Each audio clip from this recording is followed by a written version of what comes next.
The Flint water crisis has more Americans concerned about water quality than ever. And the problem with lead-contaminated water in the Newark public schools has only heightened the fear of many in New Jersey about this potential crisis. So, what are the water problems in all those older communities in New Jersey with antiquated infrastructure and water delivery systems desperately in need of repair? And what will it cost to repair them?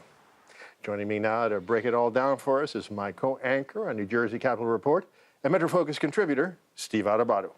So, Steve, what's causing the lead water problem in New Jersey?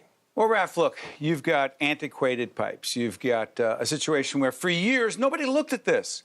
And so all of a sudden in the city of Newark with these public schools, you've got hundreds of public schools. All of a sudden, we found out that half the public schools had a problem. Well, what was the problem? The problem, nobody was checking these pipes. They turn on the water.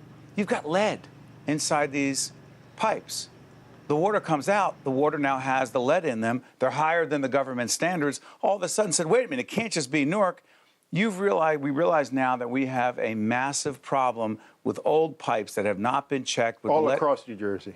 Look, Raf, the bottom line is, if you don't want to know what the problem is, you're not going to check. But once you check and you find out that a massive number of older school districts that have not built new schools with new pipes, and that's just schools, have lead, that means the water's going to have lead, and this is a real crisis. Is it a crisis, really?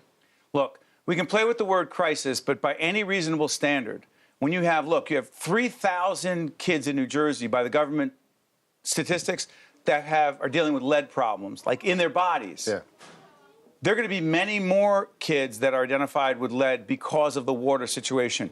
Anytime you have one kid that has a problem because lead is in his or her body because of the water, you got a crisis. So has anybody estimated how much it will cost to fix this problem? I was just looking at the numbers. They're saying $8 billion, and I thought to myself, that is what the government is saying. Like, you look at the DEP, Department of Environmental Protection, but a task force in the legislature has been formed to look at this issue and really come up with a number that's legitimate, that's real, that calculates what it would cost to put the water situation in where it would make sense. Right.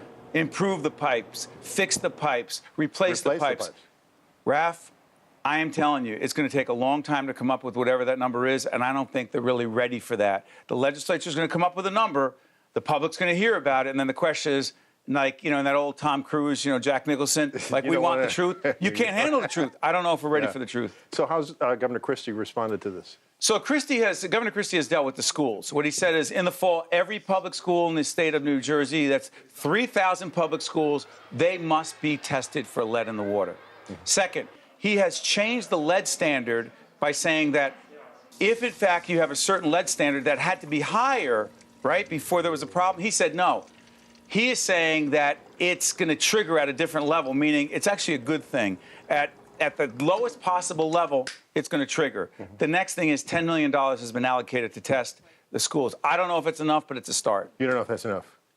Listen, it's better than what was before. I think the number is going to have to be a lot higher than that. So what are some of the other strategies? Look, we have a transportation trust fund that was supposed to be put in place to fix roads and bridges and mass transit. We haven't figured out how to deal with that. I believe there needs to be a water trust fund, a long-term solution to deal with our water problem. Here's the catch. The money that we use for that, I believe, no one's going to want to hear this on public television, there's going to have to be a tax, some sort of water tax that everyone's got to pay into. Because if we don't do that, we're not going to be running around with buying bottled water, because look at the environmental crisis that will be created by all these bottles of water that are empty, that are going to be all over the place. I believe this is a crisis the state of New Jersey, not just the government officials, Raf, but the citizens of New Jersey are going to have to deal with. Is the leadership of New Jersey, are the people of New Jersey ready for this? Are they going to have the will to do what you say has to be done? As of today, no. But the more schools close down, the more schools say we're not going to let kids turn on the water faucet, the more schools say we're going to bring in bottled water, the more you find out that that's going to cost big money, at least we can have an honest conversation. To date, the legislators, the leadership in Trenton, not serious about it. The public, not aware of it. We're early in this fight, in this crisis. Are they becoming more aware of it? We're in the beginning stages of a long-term battle. They're just beginning to be aware of it. We are playing catch-up, Raf. Big-time catch-up. All right. Steve, thanks so much, man. You got it.